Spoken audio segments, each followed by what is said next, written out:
নবী পাটির মধ্যে সিজদা করতেন, আবার বিশ্বনবী সিজদা করে যখন দাঁড়িয়ে যেতেন মা আয়েশা আবার আগের মতো পা বিছিয়ে দিতেন। আল্লাহু আকবার।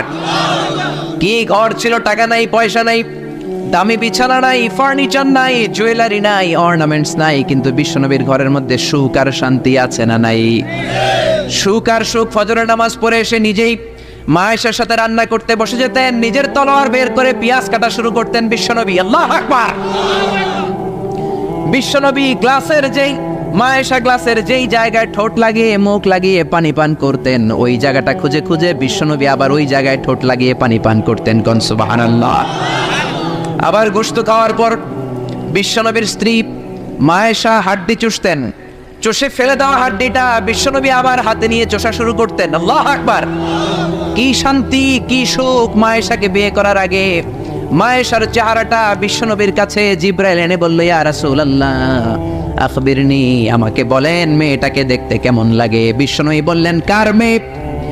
আপনার বন্ধু আবু বকরের মেয়ে। কেন এনেছো? আল্লাহ ডিরেক্ট প্রপোজাল দিয়েছে, ডিরেক্ট প্রপোজ করেছে বিয়ের জন্য। বিশ্বনবী বললেন, তাই নাকি? জিবরাইল বললেন, হ্যাঁ ইয়া রাসূলুল্লাহ, আমি হলাম বিয়ের ঘটক, আল্লাহ হলেন বিয়ের কাজী। বিশ্বনবী বললেন, তুমি যদি বিয়ের ঘটক হও, আল্লাহ যদি হয় কাজী, আমি মুহাম্মদ রাজি। আল্লাহু আকবার। বিয়ে হয়ে গেল, ঘরে দামি কিছু নাই, ফার্নিচার নাই, টাকা পয়সা নাই, কিন্তু বিশ্বনবীর ঘরের মধ্যে সুখ আছে না নাই? বিবিদেরকে এত ভালোবাসতেন, কোনোদিন মারামারি করেন নাই, যৌতুকের জন্য পিটান নাই, কোনোদিন গায়ে হাত তোলেন নাই। কোন ঠিক কিনা? এক একজনকে বিশ্বনবী প্রাণ ভরে ভালোবাসতেন। বিবিরাও বিশ্বনবীর কাছে আবদার করতেন, নানা ধরনের আবদার। বিশ্বনবী সেগুলো পূরণের চেষ্টা করতেন। আবার মাঝে মাঝে রাত্রিবেলা মা আয়েশার সাথে দৌড়াদৌড়ির প্রতিযোগিতা করতেন। কোন সুবহানাল্লাহ। সহিহ হাদিস, মা আয়েশা তখন চিকন ছিল। তাহাজ্জুদের সময় বিশ্বনবী উঠে মা আয়েশারে বললেন, আয়েশা, ও আমার কলিজার টুকরা হুমায়রা। মা আয়েশাকে আদর করে বিশ্বনবী হুমায়রা বলতেন। হুমায়রা মানি যেই মহিলা রেগে গেলে, খুশি হয়ে গেলে, রাগের চোটে, খুশির চোটে দুইটা গাল আনার ফলের মতো টকটকে লাল হয়ে যায়। কোন সুবহানাল্লাহ। মা আয়েশা রেগে গেলে গালগুলো লাল হয়ে যেত, গাল দুইটা টকটকে লাল আকার ধারণ করতো। বিশ্বনবী তাকে হুমায়রা বলতেন, হুমায়রা, মদিনাতে কেউ জেগে নাই, চলো না আমরা দৌড় দৌড় খেলি। মা আয়েশা মহা খুশি, কারণ সব বিবিরাই চায় স্বামীরা একটু রোমান্টিক হোক। কোন ঠিক কিনা? সব বিবিরাই চাক স্বামী আমার দিকে স্পেশাল নজর দেখ। সব বিবিরা চায় স্বামী আমাকে নিয়ে পারলে একটু রেস্টুরেন্টে ঘুরতে যাক, স্বামীরা পারলে আমার একটু বেড়াতে নিয়ে যাক। এরকম আবদার বিবিদের কাছে আছে না নাই? কিন্তু এমনও অনেক স্বামী খুঁজে পাবেন, বছরের পর বছর যায়, বিবিরে সালামও দেয় না। আছে না নাই? খিটখিটে মেজাজ দেখায়, ধমক দেয়, আবার যৌতুকের জন্য পিটায়। আছে না নাই? জোরে বলেন, আছে না নাই? শয়তান দিল যৌতুক, কোরআন দিয়েছে মোহর। আমরা এখন মোহর ছেড়ে দিয়ে যৌতুকের পেছনে হাঁটি। জোরে বলেন ঠিক কিনা? যৌতুকের চেয়ে জঘন্য অপরাধ সমাজে নাই।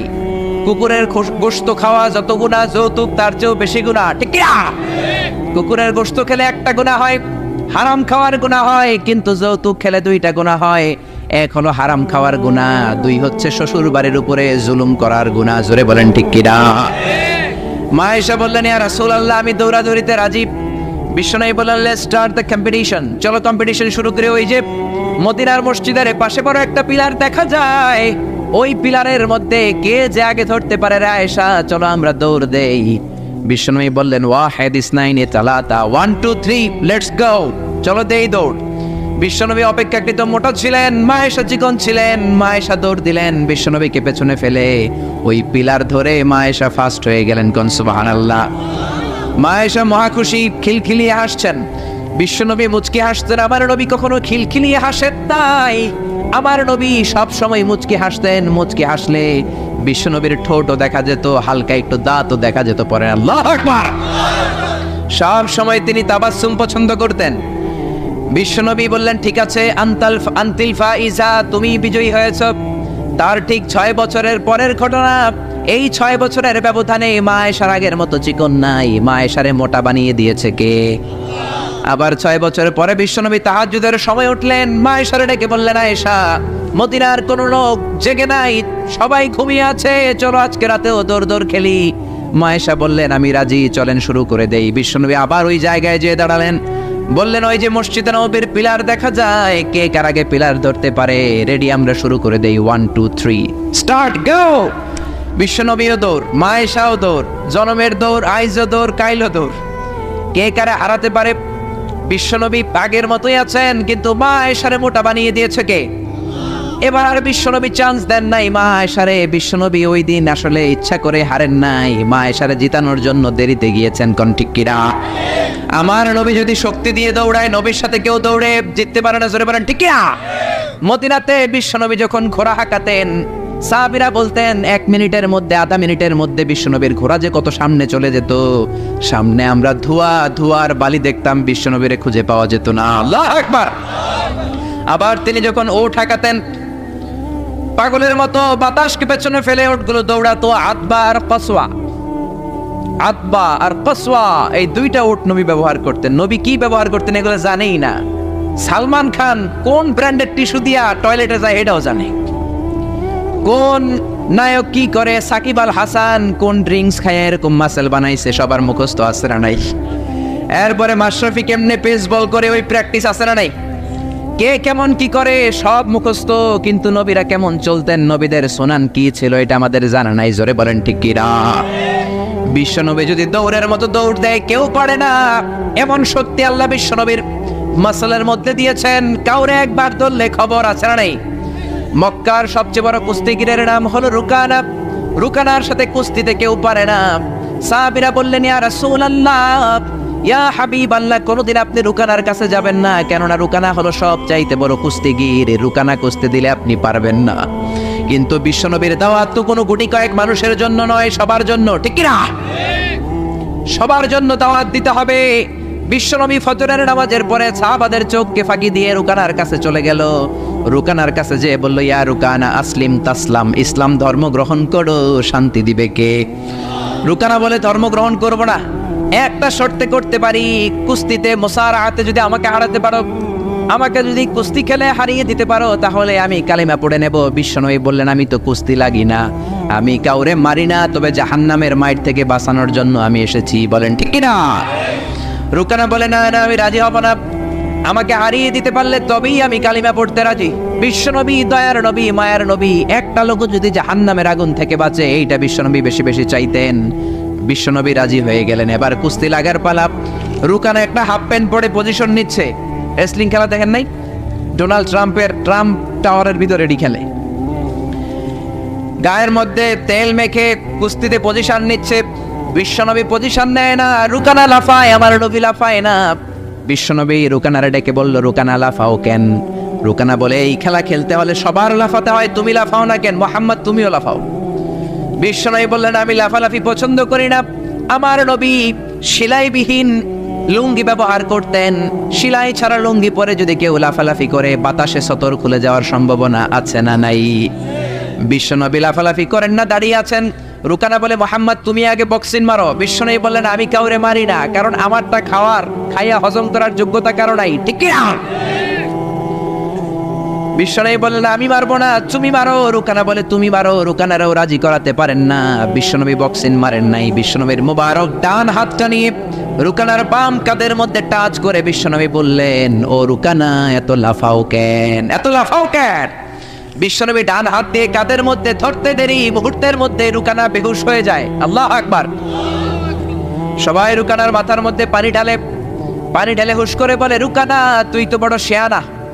ওরে রুকানা তুই তো বড়, তোর শেয়ানাগিরি গেল কই? আব্দুল্লাহর বেটা মুহাম্মদ তোরে খুশি দেয় নাই, কিক মারে নাই, বক্সিং মারে নাই, শুধু একটু ধরেছে, বেহুশ হলি কেন? রুকানা বলে আরে তোরা তো জানিস না, তোরা কিছু দেখিস নাই, তোরা দেখেছিস মুহাম্মদ হাত দিয়ে আমার গায়ের মধ্যে ধরেছে। আসলে ওইটা হাত ছিল না, আমার মনে হয় গোটা উহুদ পাহাড়টা এসে আমার কাঁধের উপরে চেপে বসেছে। জোরে কোন সুবহানাল্লাহ। বিশ্বনবী রুকানাকে বললেন রুকানা তুমি তো হেরে গেলে, এবার কালিমা পড়ো। কয় না না আমি রেডি আছিলাম না, তুমি আগে ধরছো। মুনাফিকেরা মিথ্যা বলে, জোরে বলেন ঠিক কিনা? কাফিরেরা মিথ্যাবাদী হয়। বিশ্বনবী বললেন ঠিক আছে তাহলে আবার লাগবো। রুকানা বলল তুমি মারো। বিশ্বনবী বললেন প্রথমটা আমি মেরেছি, এইবার তুমি মারো। রুকানা বলে আমি মারবো না, তুমি মারো। বিশ্বনবী আবার রুকানাকে ধরলেন। মুহূর্তের মধ্যে রুকানা আবার বেহুশ হয়ে যায়। সুবহানাল্লাহ কইতে পারলেন না? হুশ ফিরানো হলো, আবার সবাই মাথায় পানি দেয়, আর জেগে ওঠার পরে বলে রুকানা তুই তো বড়, শার আগের গেল কই? রুকানা বলে আবার ওই যে ওহুদ পাহাড়, ওহুদ পাহাড়, ওহুদ পাহাড় আমার কাঁধের উপরে চেপে বসেছে, তোমরা তো খালি চোখে দেখো নাই। বিশ্বনবী বললেন এবার কালিমা পড়ো। রুকানা বলে না না, আমার পেটে ক্ষুধা ছিল, আমার গায়ে শক্তি কম ছিল, আমি প্রস্তুত ছিলাম না, পেট ভরে খাবো, খেয়ে দে তোমার সাথে আবার লাগুম। দাইন দাইন তিন দাইন, দাইন দাইন কয় দাইন, খেলা এরকম বলে না অনেকে, দাইন দাইন তিন দাইন আবার লাগবো, আবার খেলা হবে। আবার বিশ্বনবী ধরলেন, আবার বেহুশ। বিশ্বনবীকে তোরে আর কত বেহুশ করুম? এজন্য আমার নবীর গায়ে শক্তি আছে না নেই? মা আয়েশার সাথে যদি বিশ্বনবী প্রথমবার জোরসে দৌড় দিতেন, কোনোদিন মা আয়েশা পারতো না। মা আয়েশারে জিতিয়ে দেওয়ার জন্য ইচ্ছা করে আস্তে দৌড়েছেন। এবার দ্বিতীয়বার যখন দৌড়ের পালা, মনে আছে তো না ভুলে গেছেন? বিশ্বনবী বললেন 1 2 3 দৌড় দাও। মা আয়েশাও দিলেন দৌড়, বিশ্বনবীও দিলেন দৌড়। এবার মা আয়েশাকে আর চান্স না দিয়ে বিশ্বনবী দৌড়ে যেয়ে পিলার ধরলেন। এবার আর মা আয়েশার মুখে হাসি নাই, এবার রেগে আছে, একেবারে গড়গড় করছে, রেগে জিততে পারে নাই। হেরে গেলে মেয়েদের একটা আলাদা রাগ আছে না নাই? বিশ্বনবী আয়েশার কাছে গেলেন, ডেকে বললেন হুমায়রা হাদিহি সাবাকাতু বিতিলকা, হাদিহি সাবাকাতু বিতিল, কই যে 7 বছর আগে তুমি আমারে দৌড়ে হারিয়ে দিয়েছিলা, আজকের এই রাতের দৌড়ের প্রতিযোগিতায় তোমারে হারিয়ে ওইটার প্রতিশোধ নিয়ে নিলাম। কোন সুবহানাল্লাহ। মাঝে মাঝে এরকম বউয়ের সাথে প্রতিশোধ খেললে ভালোবাসা বাড়ায় দেয় কে? এজন্য সুযোগ পেলে দৌড়াদৌড়ি খেলবেন। রাজি আছেন তো? নাকি লাড়ি লইয়া হেতেরে দৌড়ায় যান, আর হেতিও বাসাল্লাই দেয় দৌড়?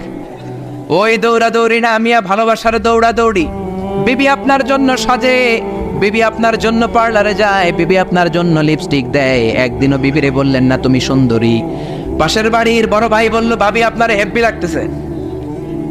ভেজাল আছে না নাই? কথা বলেন আছে না নাই? আপনার বিবি আপনার জন্য গহনা পরে, আপনার জন্য জুয়েলারি পরে, আপনার জন্য সুন্দর শাড়ি পরে, খোপায় ফুল দেয়, আপনার কাছ থেকে প্রশংসা চায়। একদিনও নজর করে বললেন না তুমি সুন্দরী, তুমি অপ্সরী, অনন্যা, সুস্নিগ্ধা, সুহাসিনী, সুকেশিনী, সুভাষিনী, অসূর্যম বর্ষা, কাজল কালো কেশ, মেঘ কালো কেশ, ডাগর ডাগর হরিণের মতো তোমার দুটি চোখ, এক ছিল বললেন না। কিন্তু আপনার ছোট ভাই একদিন বলে ফেললো ভাবি তোমারে যা লাগতেছে না। ভেজাল বেশি না কম? এজন্য খবরদার, বিবির প্রশংসা করেন, বিবির প্রশংসা করেন। মহিলারা প্রশংসা শুনতে বেশি ভালোবাসে। মহিলাদের সাথে যদি ঝগড়া করেন, ঝগড়া আরো বেড়ে যাবে। মহিলাদেরকে যদি প্রতিদিন কয়েকবার করে বলেন I love you, I am sorry, খুশি হয়ে যাবে। কোন ঠিক কিনা? বিয়ে করার আগে প্র্যাকটিস করবেন আই লাভ ইউ, আর প্র্যাকটিস করবেন I am really sorry. Sorry কইতে না পারলে খবর আছে। আপনি দোষ করলেও সরি, উনি দোষ করলেও আপনি সরি। বারবার সরি আপনাকেই বলতে হবে, তাহলে ফ্যামিলিটারে জান্নাতি ফ্যামিলি বানিয়ে দেবে কে? আর যদি মেজাজ দেখান, আর যদি ঝগড়া করেন, ওই ঝগড়াগুলো ছেলে মেয়েরা শিখবে, ঘরটারে জাহান্নামের ফ্যামিলি বানিয়ে দিবে কে?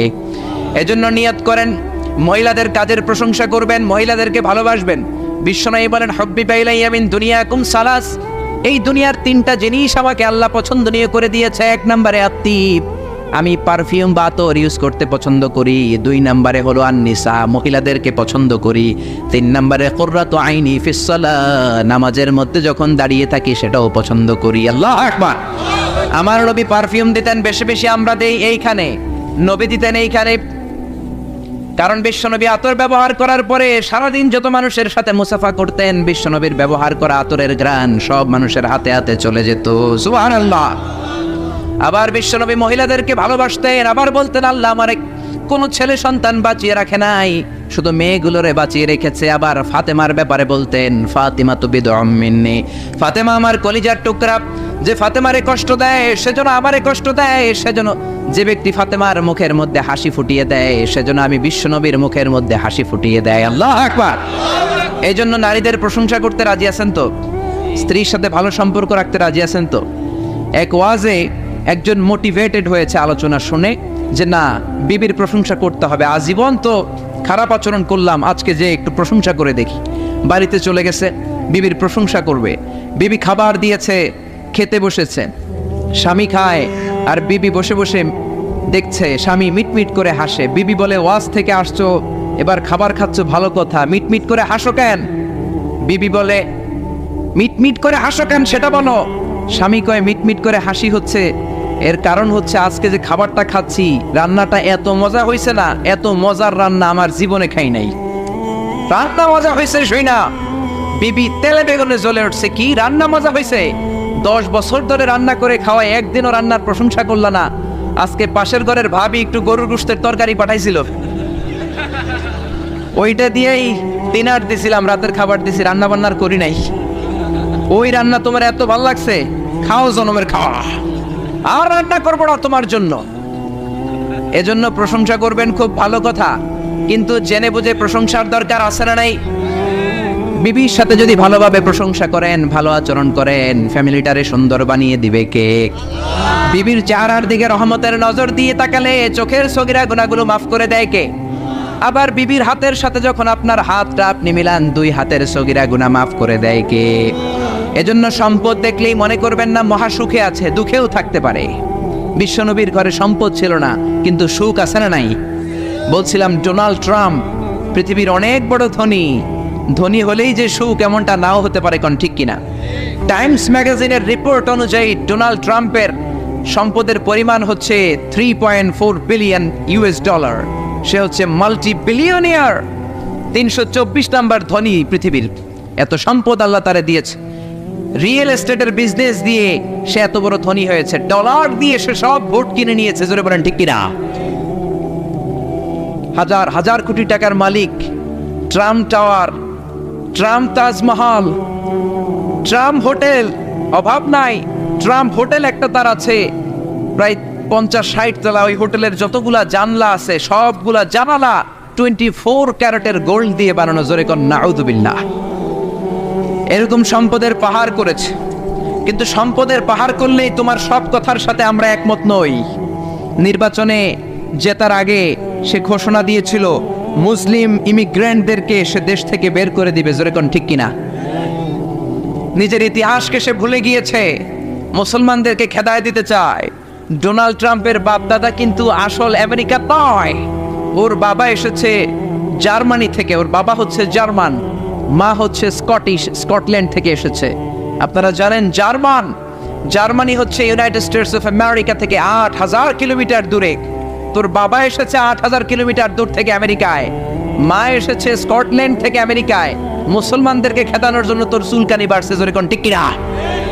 এজন্য এসব কথা বলো না, নিজের দেশের জনগণের সেবা শুরু করে দাও। সাইয়েদনা ওমরে ফারুকের জীবনী পড়া শুরু করে দাও। বিশ্বনবীর জীবনী পড়ে যদি আমেরিকার 4টা বছর কাটাও, তোমার জীবনটারে সুন্দর করে দিবে কে? আবার মুসলমানদেরকে সন্ত্রাসী উপাধি দেওয়ার জন্য সে সেরা। এক একটা বড় মুনাফিক, এক একটা আমেরিকার প্রেসিডেন্ট। বিল ক্লিন্টন ছিল এক মুনাফিক, তারপরে এসেছে জর্জ ডব্লিউ বুশ, আরেক বড় মুনাফিক। এরপরে গত টার্মে এসেছে বারাক ওবামা। ওর একটা প্রোগ্রামে আমি নিজেও ছিলাম, ও যে কত বড় মুনাফিক কল্পনাও করতে পারবেন না। আর সব মুনাফিকদের হারিয়ে মুনাফিকদের সর্দার আব্দুল্লাহ ইবনে উবাই ইবনে সালুলের চেহারায় এসেছে ডোনাল্ড ট্রাম্প, জোরে বলেন ঠিক কিনা? আমেরিকার প্রেসিডেন্টগুলো এক এক সময় এক একটা আবিষ্কার করে। বিল ক্লিন্টন আবিষ্কার করেছিল তালেবান, জর্জ ডব্লিউ বুশ আবিষ্কার করেছিল আল কায়েদা, বারাক ওবামা আবিষ্কার করেছে আইএস, ডোনাল্ড ট্রাম্প যে কি আবিষ্কার করে আল্লাহই জানে, জোরে কোন ঠিক না?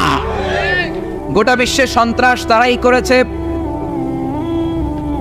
জাপানের হিরোশিমা নাগাসাকির মধ্যে পারমাণবিক অস্ত্র বম ব্লাস্ট করে লক্ষ লক্ষ জাপানিজদের মেরেছে, ইরাকে তারা মেরেছে। আবার আফগানিস্তানকে ছিন্ন বিচ্ছিন্ন করেছে। ওই আবু গারিব কারাগারের কথা এখনো আমরা ভুলি নাই, ঠিক না? গুয়ান্তানামো বে কারাগারের কথা, যেখানে নির্মমভাবে মুসলমানদেরকে হত্যা করা হয়েছে, এখনো আমরা ভুলি নাই, কোন ঠিক কিনা? গুয়ান্তানামো বেতে যখন হত্যা করা হয় তখন সন্ত্রাস হয় না, তখন টেরোরিজম হয় না, তখন মানবাধিকার লঙ্ঘন হয় না। সব মানবাধিকার লঙ্ঘন করে মুসলমানেরা, জোরে কোন ঠিক কিনা? এজন্য তোমার জন্য ভালো হবে Donald Trump read all the biography of the last messenger, read and scan all the biography of the second caliph of Islam, ওমরে ফারুক। ওমরে ফারুকের জীবনী পড়ে যদি আমেরিকা চালাও, বিশ্বনবীর জীবনী পড়ে যদি আমেরিকা চালাও, আমেরিকাটাকে ঠিকই আল্লাহ সুপার পাওয়ার রাখবে, জোরে বলেন ঠিক কিনা?